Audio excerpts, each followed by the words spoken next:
"Oh, you're not allowed. It's untouchable all of a sudden because Erika's at the helm of it." No. If there's corruption anywhere, you have a right to attack. All of this is normal. We're not just going to keep on going and jump into a succession plan. We're going to figure out what the hell happened on September 10th first. And I'm going to tell you guys, Charlie had a investigating. They're telling some pretty obvious lies. Charlie is not the type to panic. So when those closest to him noticed that he had changed, they knew something was very wrong. He wasn't angry. He wasn't dramatic. He was distant. A kind of distance that even outsiders could sense. He was carrying a secret that he couldn't trust anyone with. Friends say Charlie became unusually cautious about who he met. Colleagues noticed how he kept conversations short, choosing his words as if he were afraid someone was listening. Characters involved in TPUSA faith and this random strand of sex scandal, sex and trafficking and weapons scandal that keeps happening. Okay, we're not going to not look into Turning Point Faith because, oh, you're not allowed. It's untouchable all of a sudden because Erika's at the helm of it. No, if there's corruption anywhere, you have a right to attack it, especially if it comes in the name of a lord. I will say that. Switching gears here. And then the energy in the office changed. One former employee said it felt like Charlie began to see the world differently, no longer trusting the people he once worked with.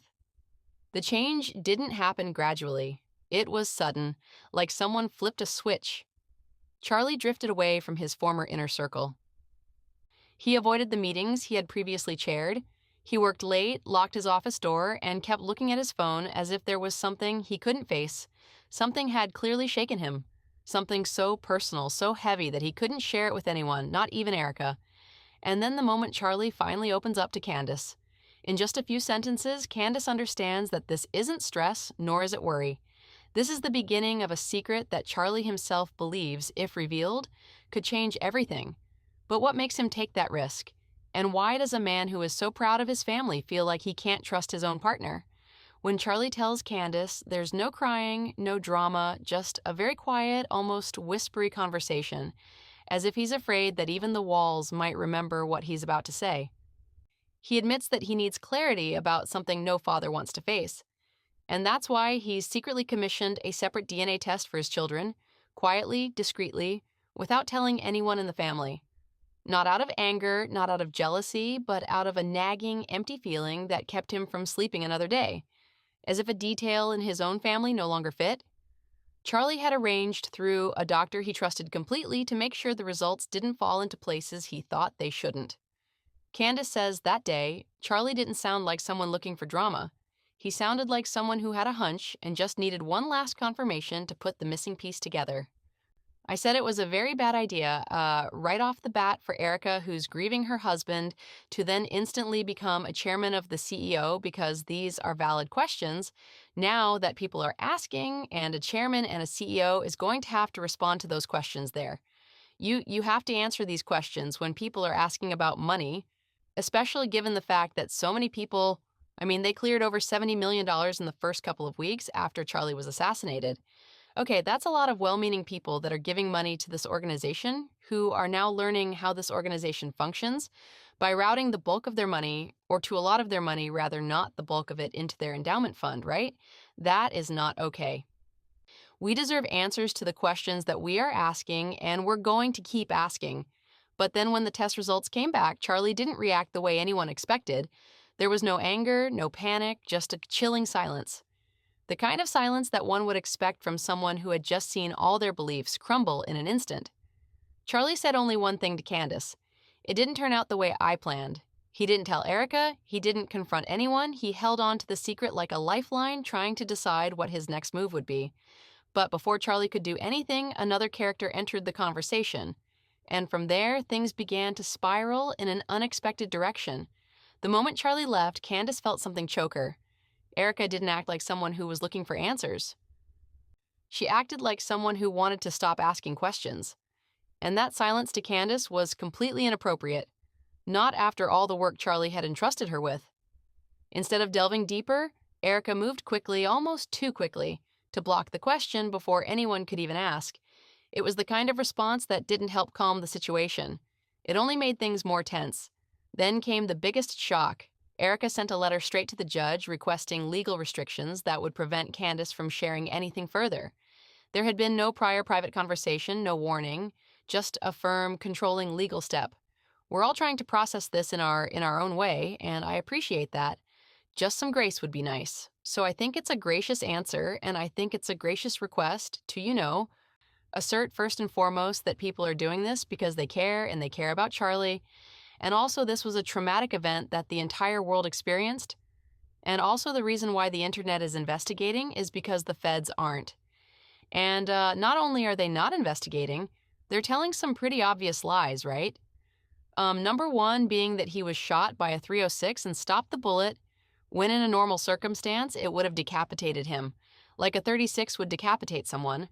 And because they've been so ridiculous and then gaslighting us to being like, you're dishonoring Charlie's legacy. People are digging their feet in the ground because it's just disrupts us spiritually to watch something like that and then be told like nothing to see here. Now, here's what I will say about her request to consider the people that were there that day. The people that were there that day experienced a trauma because they watched Charlie Kirk die. Or maybe they didn't see him die. Maybe watch him get shot, heard the shot. Who knows what the exact specs are? This is where it's going to be really hard for Erika to be a CEO and to be somebody who is a widow at the same time, right? Because the messaging that is coming out of Turning Point USA. So this is Erika, and her CEO in her German capacity has just been unacceptable, right? It can't be both. It can't be, okay, everybody, we're going to keep going, and, Mikey's going to take over for Charlie at his Liberty Convocate or Liberty event that he has, which is going to be sold out.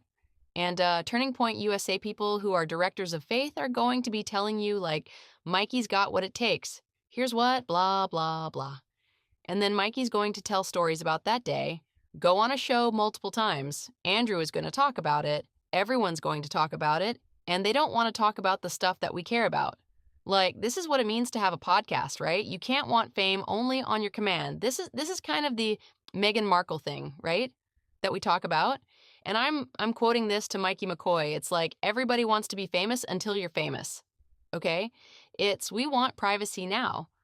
Well, it doesn't actually work that way. You don't get to be like, I want to marry you and I want to be a princess and then become a princess.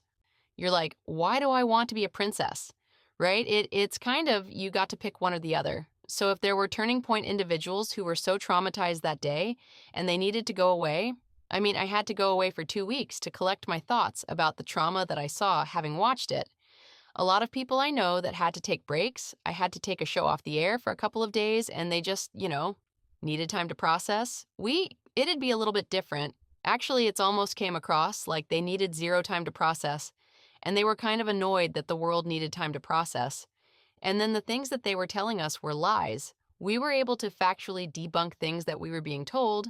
And then you've got people like Tyler, who's featured in this. Tyler Bear, who you're the chairman of the CEO. Tyler Boyer is a sexual deviance, right? Why do we have to give, because he was at the hospital, give him grace? But it's like, no, this is the company. This is now what's at the head of the company. Charlie's not there. We want to make sure that this company is going to be committed to truth. We want to make sure that this company is not going to be, telling us that we can't care about this or not be focused on that because we need to decide whether this is still the same company. That's what it means, right? Is this still the same company? And so I think with the McCoy thing, everyone wanted a stage until you got a stage, okay? And people started going, lie, lie, lie, lie, lie, right? Case in point, Alex Clark wanted to do the Wall Street Journal thing until I caught this little lie. And it's like, what are you saying this thing about Catholics? That's not true. Okay, take the stage or don't take the stage, but it can't be in between. And then suddenly when the public turns against you, I don't want a stage anymore. That would be my response to that. And I do not have any sympathy for Rob McCoy. I have no sympathy for Mikey McCoy. I have no sympathy for Tyler Boyer. Yeah, I think telling the truth is a very easy thing to do when you have a microphone. And if you don't want to tell the truth, it just makes you look more suspicious. While most people kept quiet or waited for the right moment to share, Candace did the opposite. She went on air and hinted that what she knew was not only sensitive, but could shake the system. Candace didn't yell, she didn't criticize, she didn't name names. She said just one sentence that was enough to set the internet ablaze. What I learned this past week could change everything. That statement was like a spark hitting a gas tank. From that moment on, Erika's every move was scrutinized down to the last detail. Every interview, every statement, every look, it all started to look less like genuine pain and more like image management. People wondered, why was Erika's first reaction to silence Candace? Who was she protecting? What was she protecting? The tension only increased when Erika stepped into the public eye and did something unexpected. Instead of remaining silent or taking a step back, as widows often do in the early stages of grief, she stepped into the spotlight with a confidence that surprised many. Not awkward, not quiet, but a powerful presence as if she were on a calculated journey. At one event, Erika spent so much time praising Mikey McCoy, Charlie's head of human resources, with such warmth and respect that the room fell silent. She repeated his name with an emotion that many felt went beyond his job. This was the man the public remembered so well, the one who had been seen calmly leaving the scene of the incident, phone to his ear, as if he had known what was coming. Then came the most viral moment, her hug with J.D. Vance on stage at Charlie's memorial. The crowd wasn't roaring because of the hug. They were roaring because of what she said right after, a line that brought the entire auditorium to a halt. I am tremendously blessed and honored tonight to be able to introduce to you a very, very dear friend and his wife. They are incredible, and I see no one will ever replace my husband. No. But I do see some similarities of my husband and JD and Vice President JD. Yes, I do. And that's why I am so blessed to be able to introduce him tonight. He's an amazing man, so please help me welcome to the stage Vice President J.D. Vance. The room went from quiet to confused because that comparison between J.D. and her recently departed husband felt so intimate, so close, so soon. It left many asking, is this grief or is this a shift? Is this a memorial or is this a new image? The conversation online exploded immediately, and that hug became one of the most controversial moments in the entire story. Instead of carrying the energy of a widow still in pain, Erika emerged as someone who had moved on to a new chapter, one that felt too smooth, too confident, almost pre-planned. For many viewers, these were no longer accidental moments. They began to form a pattern, a blurred but consistent thread, suggesting that there might be more going on behind the scenes than just that. And all suspicions were heightened when Erika sat down for an interview with Jesse Waters, a conversation that everyone expected to be a powerful, transparent call for answers about Charlie's ordeal. But instead of emotion, there was an unusual calm, almost polished. Erika said that cameras should be allowed in the courtroom because transparency is the only way to expose everything. It was a powerful cinematic statement that was shocking, not because the message was unreasonable, but because of the way she said it. Like the story was complete, whole, without any gaps. But the community didn't think so, not from day one. Candace watched that interview and immediately sensed something was wrong. Why was Erika so confident about a story that had so many question marks? Why defend a narrative that everyone saw as missing? And why was it considered insulting to ask questions? When Charlie, before he left, was the one who had the most doubts. But the moment that really stuck, everyone was when Erika announced that she had seen the entire case file and believed it to be a complete picture of the truth. Immediately, the comment section exploded. If she saw it all, why hasn't the full forensic report been released? Why has some evidence disappeared from the conversation? And why did the pieces the community has been trying to piece together for months still not fit? Candace didn't keep quiet. She looked straight into the camera and asked what millions of people had silently asked. If Erika knows something doesn't add up, why is she defending a story that's clearly missing? That simple question opened up the entire conversation in a way it never had before. But the most disturbing thing didn't come from television. It came from the people who were with Charlie. As soon as Candace spoke, people who had been silent for months began to share. Former staff, volunteers, collaborators, even people who had only met Charlie briefly, all began to provide small pieces, discrete but important details of a much larger picture. And when those pieces began to fit together, no one could ignore them any longer. One employee said the office went from energetic to tense overnight. Another said Charlie once admitted he felt like he was being watched.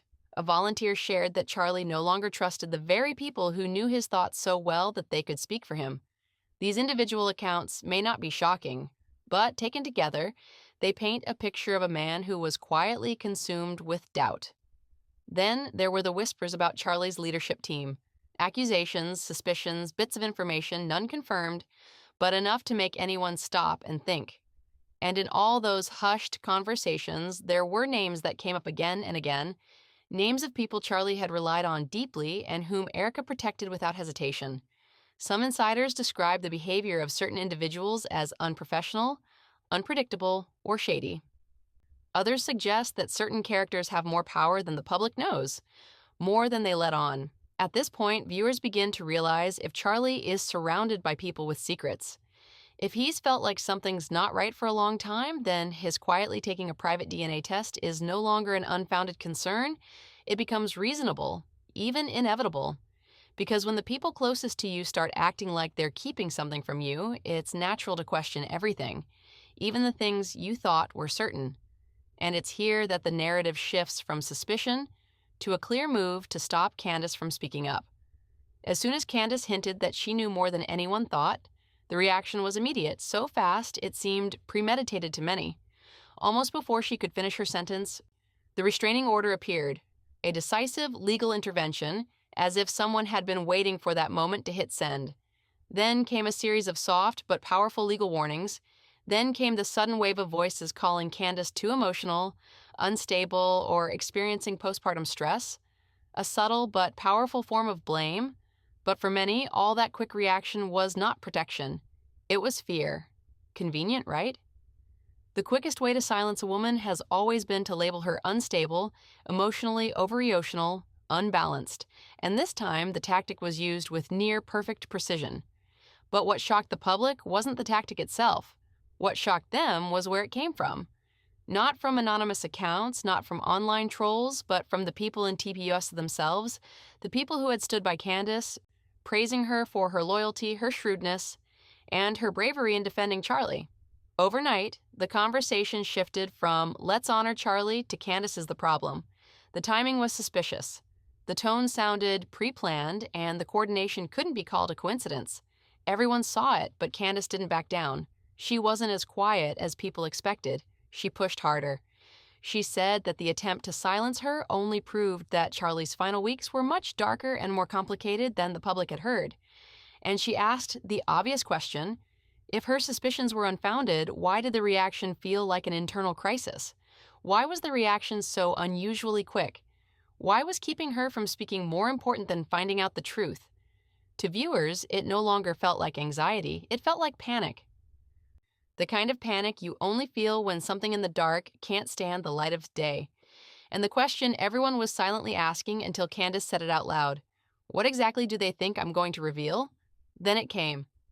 When Candace finally confirmed that Charlie had taken a private DNA test quietly and deliberately, the entire atmosphere of the story changed. Up until that moment, most people had thought the conflict was just a mix of grief and politics, just misunderstandings, emotions, and post-traumatic rifts.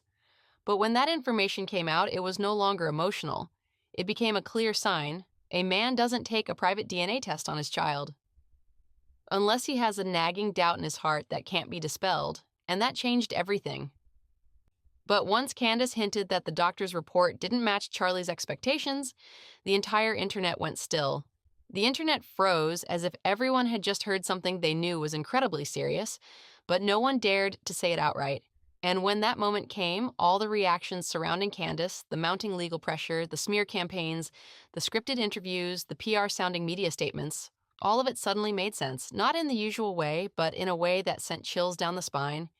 Candace never revealed specifics. She didn't cite paperwork, she didn't describe evidence, she didn't name who was involved, she didn't even explain what the results meant, but she didn't have to. What makes viewers shudder is the way she speaks, slow, low, and cautious, as if she's standing next to a barrel of dynamite, and one wrong word could set everything off. And that caution says it all. This isn't a family misunderstanding. This isn't casual curiosity or social media overreaction. This is a secret that Charlie himself believes, if exposed, could shatter everything he thought was safe. And the scariest part is, Charlie isn't here to deal with it. That secret, the one he risked his life to find, is now in the hands of two people. Candace, the person he trusted to confide in, and Erika, the person in the middle of the storm. That's why the public has begun to notice the strange coordination of all the reactions surrounding Candace. As soon as she spoke, it was like a giant machine was activated. The legal team, the PR team, the online accounts that always appeared at the right time. The familiar faces suddenly changed their stance. They all moved in the same direction to get Candace out of the conversation as quickly as possible. Don't let her say another word. Some viewers described it as seeing a system reacting on instinct, not to protect the family's feelings, but to protect something much larger. Because if Charlie suspected betrayal in his own inner circle, if he secretly verified a heavy truth in his own home, and if that result threatened his legacy, his image, or the power others wanted to control, then stopping Candace from speaking was no longer about emotion. It became about political survival. That's why the reaction was so unusually swift. That's why it all turned in the same direction at once. That's why the public felt not anxiety, but panic. Because the real question was no longer what's wrong, but how wrong and who's afraid of that truth being revealed. In the end, we all realized one thing. Charlie left behind not only a hole in the hearts of those who loved him, but also a series of unanswered questions.